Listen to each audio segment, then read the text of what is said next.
Oi, gente. Bom dia, boa tarde, boa noite. Tudo bem? Eu sou a Monique, psicóloga, e estamos aqui para mais um podcast do Entre Sessões. Não é, Johan? Isso mesmo, Monique. E para esse episódio, né, Monique, a gente convidou uma pessoa, sim, maravilhosa, que é a Juliana. Bom dia, bom dia. Que delícia estar aqui com vocês, gente. Vocês não têm noção da honra que é. Conheço o amor Ah, há um tempão e o Johan agora, mas também sou comportamental. Johan, tamo junto. Bem, tô muito feliz de estar aqui, ainda mais em maio, né? Nesse mês que a gente fala tanto desse assunto, que é basicamente a força motriz da minha vida. e a Ju, assim, a gente tem um lance que a gente se conhecia ainda há muitos anos, e já posso mostrar?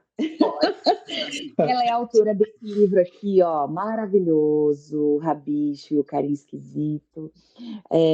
Maravilhoso, que ajuda tantas crianças e profissionais também, orientando no combate à exploração, violência, abuso sexual infanto-juvenil. Então, Ju, seja mais do que bem-vinda. Muito obrigada. Bem, me apresentando agora de fato, né? Meu nome é Juliana Molina Constantino, eu tenho 36 anos, eu moro em Nova Aurora, pertinho aí de Cascavel. Eu sou advogada antes de ser psicóloga, mas não advogo mais há muito tempo. Então, eu sou advogada formada pela PUC, lá em Curitiba, e psicóloga formada aqui pela FAI, aí em Cascavel. Sou comportamental também, e além disso, sou escritora deste livro, e trabalho, além da clínica, com adultos que foram vítimas de abuso sexual infantil, trabalho nas escolas com prevenção ao abuso, usando inclusive o rabicho como instrumento, né? Não somente ele, mas inclusive o rabicho. E atualmente estou me preparando para poder fazer depoimento especial na justiça, aqui na minha comarca e em outras comarcas da região, né? Estou no processo de formação agora. Uhum. E, Juliana, eu queria já fazer a pergunta que, pelo que você fala, parece que você sempre quis esse tema, né? Sempre quis trabalhar com este tema. E conta aí um pouco da história, como que surgiu esse interesse? Nossa, essa pergunta tem tantas respostas possíveis. Vamos lá, vamos pelas graduações, né? Já no final da faculdade de Direito, a minha monografia na época é uma frase, foi a relevância do depoimento da vítima nos casos de estupros de crianças na segunda infância, especificamente, porque é uma Uhum, crianças muito pequenas em que a palavra delas é muito pouco é muito questionada em juízo, né? Tanto em 2012, quando eu escrevi o meu TCC, ainda hoje é uma questão bem complicada, né? Então, pensando em graduações, sim, já surgiu no direito, depois eu só prossegui na psicologia, porém esse assunto ele permeia a minha vida desde sempre e não de uma forma positiva. Na verdade, eu trabalho com esse tema hoje porque eu passei por isso na infância, dos 5 aos 13 anos de idade.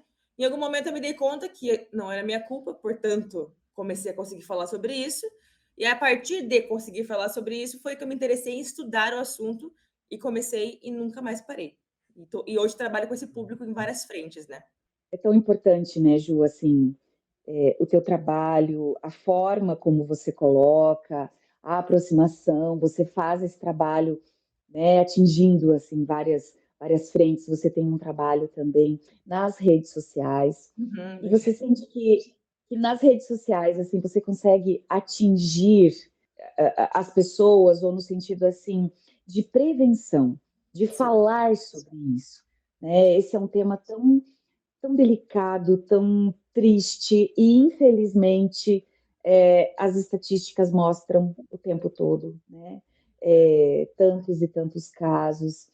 E se a gente pensa assim, o quanto nós precisamos trabalhar em dar voz para essa vítima, porque realmente a questão do silêncio, o pacto do silêncio, e o quanto a vítima fica ali, né, com o sentimento de culpa, vergonha e medo, e essa zona de silêncio atrapalha. E você, no seu trabalho, você vem quebrando essa zona de silêncio, potencializando e entregando ferramentas. Uhum. Como que você percebe o teu trabalho, principalmente nas redes sociais? Uhum. Nas redes sociais eu percebo tem duas coisas que acontecem bastante, que é, por um lado, vítimas que passaram por isso, que nunca falaram disso na vida, que me mandam mensagem, Muitas, e eu sei disso porque a primeira coisa que elas falam normalmente tô com muita vergonha de falar isso, ou obrigada por ter falado de tal assunto, é a primeira vez que eu falo disso na vida. E eu não tenho como contar para você, nem por alto, quantas pessoas foram que fizeram isso nos últimos anos, porque é coisa da casa de centenas mesmo, é muita gente mesmo. Dependendo do vídeo que eu publico, se é um vídeo de relato anônimo, por exemplo, nossa, ferve, porque é muita gente com história muito parecida, porque é sempre mais ou menos a mesma coisa, ainda que mude, tem muitos elementos compartilhados. Então, essa tríplice, eu chamo de trindade maldita, que é a culpa, a vergonha e o medo, acompanha todas as vítimas, sem exceção. Então, quando você traz esse assunto, atinge dois públicos: as pessoas que passaram por isso e as mães, principalmente. Mais do que os pais, propriamente, as mães. Porque, creio eu, por serem mulheres, a gente saber que a prevalência de abuso é contra meninas, tem muitas mães que passaram por isso e que, quando se tornam mães, ficam apavoradas, sem saber como lidar com esse assunto, morrendo de medo que aconteça com as filhas delas, com os filhos delas. Então, eu percebo que o meu conteúdo atinge muito esses dois públicos: quem passou por isso, quem tem filhos e morre de medo que isso aconteça. Então, eu percebo que os vídeos, os posts que mais viralizam, são aqueles que são de instrução, de como prevenir, como impedir que aconteça, né? Ou que descrevem como se sente uma vítima, o que se passa na cabeça de uma vítima, que é um pouco do que eu trago aqui no Rabicho, porque o narrador do Rabicho, ele é onisciente, né? Ele sabe o que se passa na cabeça de todo mundo. Então, foi por isso que eu fiz essa abordagem, inclusive. Mas eu creio que o meu trabalho nas redes, ele acaba sendo de trazer luz para o assunto e de trazer gente para esse assunto também, né? Porque, para minha felicidade, 3 pessoas que eu consigo lembrar, assim, de cara, que são meus seguidores, que se tornaram colegas de luta, porque começaram a acompanhar meu conteúdo, gostaram da minha forma de abordar o tema e resolveram ir para psicologia, inclusive, para poder trabalhar com o mesmo assunto. Então, para mim, é uma grande felicidade, sabe? Saber que eu sou uma ondinha aí nesse mar de gente.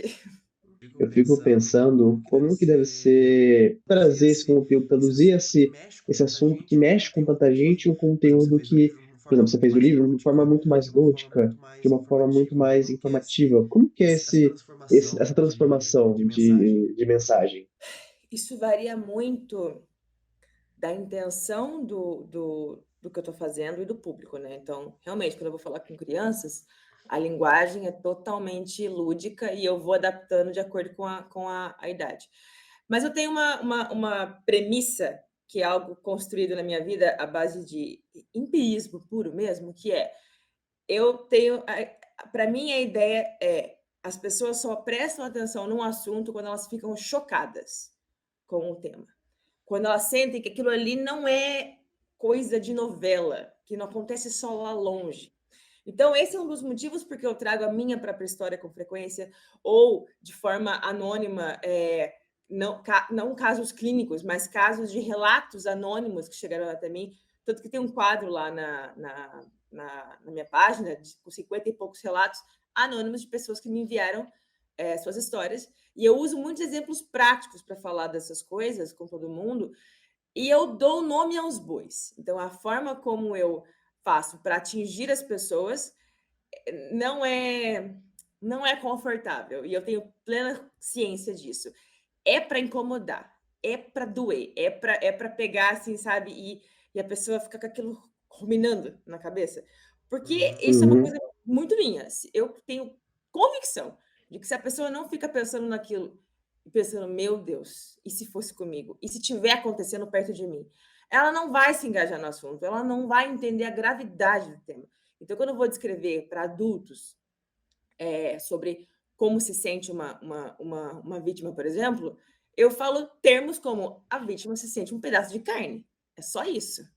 Ou como abusadores utilizam vítimas de abuso, crianças.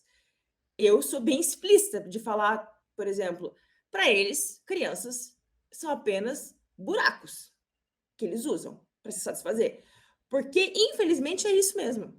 A gente usa muito Sim. eufemismo, e eu entendo, porque tem gente que é muito sensível e você vai repelir uma parte das pessoas. Eu sei disso. Por outro lado, você vai captar a atenção de outras pessoas que, se não for assim na base do susto, ela não vai prestar atenção nesse assunto.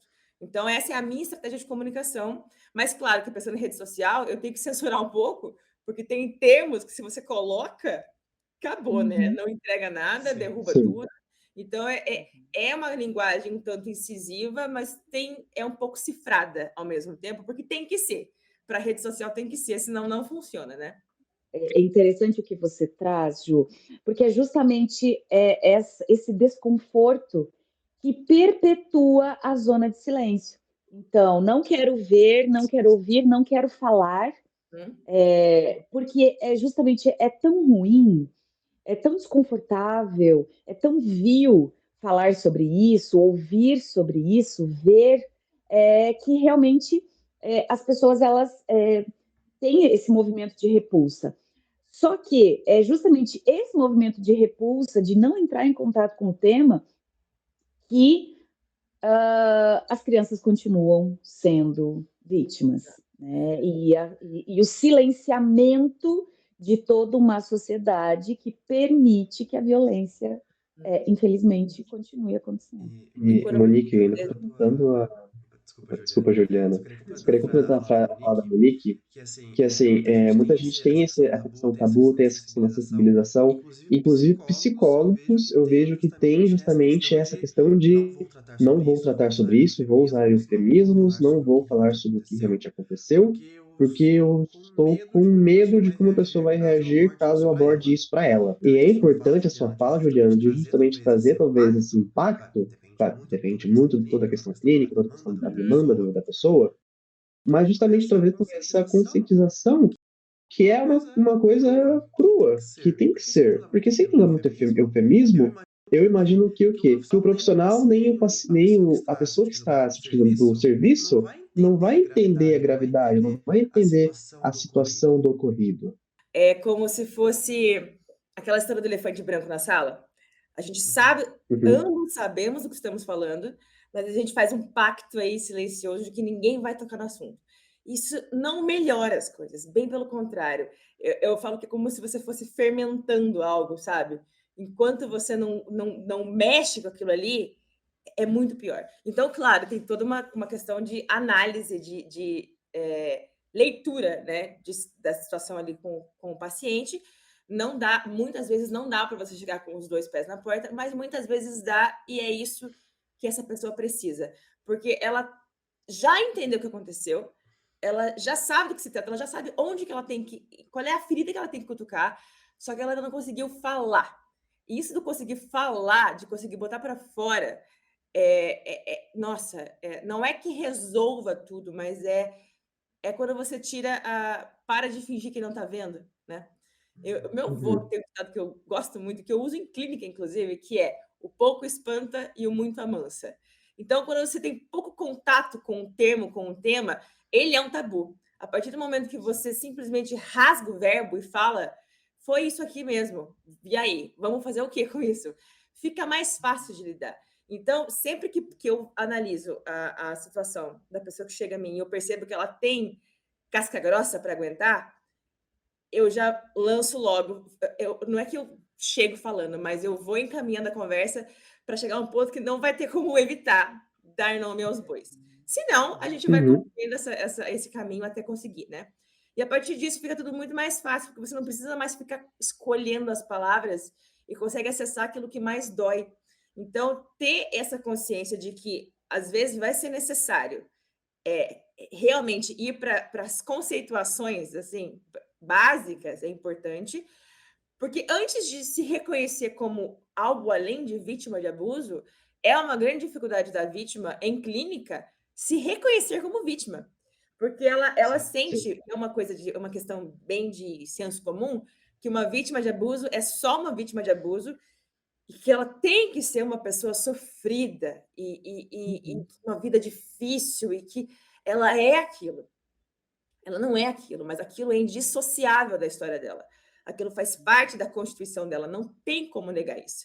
E não negar isso é o começo de um processo terapêutico que vai levar a algum lugar, porque enquanto você nega isso, você fica agindo como se aquilo não fosse real.